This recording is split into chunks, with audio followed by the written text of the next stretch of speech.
مولانا علی میاں کی کتاب مسلم ممالک میں اسلامیت و مغربیت کی کشمکش، اس پر گفتگو کی سیریز کا یہ تیسرا حصہ ہے۔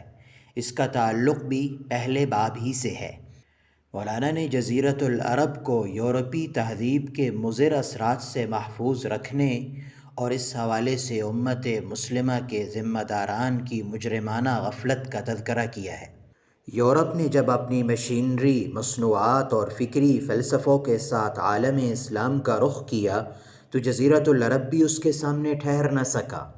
مسلم ممالک کے لیے اس وقت ضروری تھا کہ وہ جزیرۃ العرب کو اس تہذیب کے نقصانات سے محفوظ رکھیں۔ جزیرۃ العرب دعوت اسلام کا اولین گہوارہ ہے۔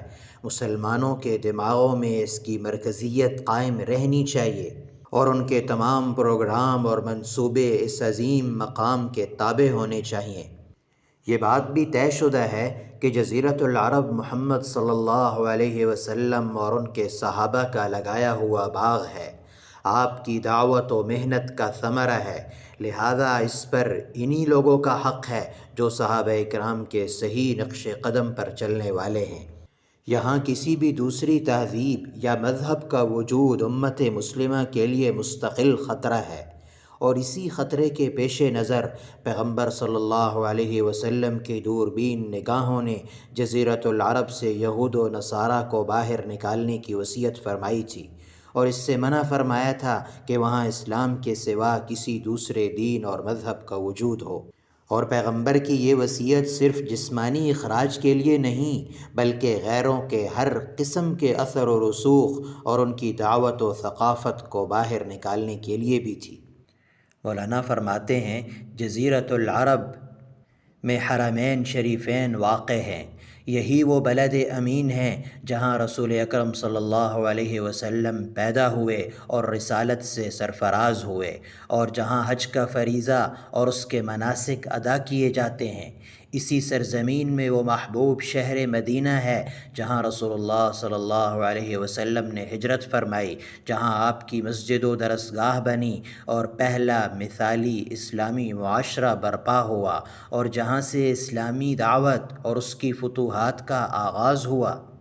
یہ ایک عظیم اور ابدی ذمہ داری ہے، اس لیے اس ماحول کو اسلامی زندگی کا صحیح گہوارہ اور اس کا شفاف آئینہ ہونا چاہیے، جہاں پہنچ کر ہر شخص کو محسوس ہونا چاہیے کہ وہ اسلام کے ایک گہوارے میں ہے، جہاں اس کے اصل مذاق و مزاج کی جھلک دیکھی جا سکتی ہے، کیونکہ اللہ تعالیٰ نے اس سرزمین کو ہمیشہ کے لیے مرکز حج اور مسلمانوں کا سالانہ مرجع و مأویٰ بنا دیا ہے۔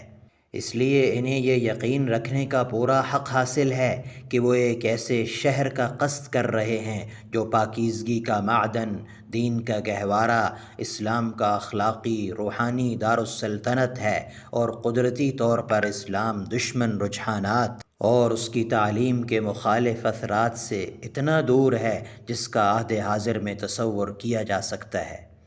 مولانا نے اس خواہش کا اظہار کیا کہ جزیرۃ العرب کی سرزمین پر سادگی، زہد اور تقشف کی ایک جھلک ضرور ہونی چاہیے، جہاں پہنچ کر مسلمان دنیا سے بے رغبتی کا سبق بھی حاصل کر سکیں۔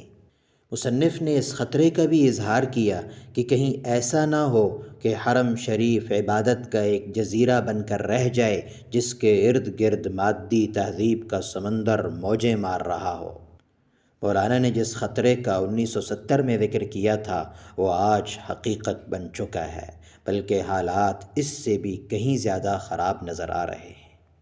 امت مسلمہ کو اب کیا کرنا چاہیے؟ ہمارا مستقبل کیا ہے؟ ہم کس طرح اپنا کھویا ہوا مقام دوبارہ لوٹا سکتے ہیں؟